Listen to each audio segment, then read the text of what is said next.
سلام عليك حبيب النبي،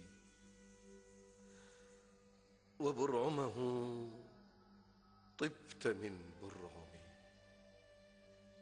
حملت أعز صفات النبي، وفزت بمعياره الأقوم، دلالة أنهم خيروك كما خيروه فلم تثلم،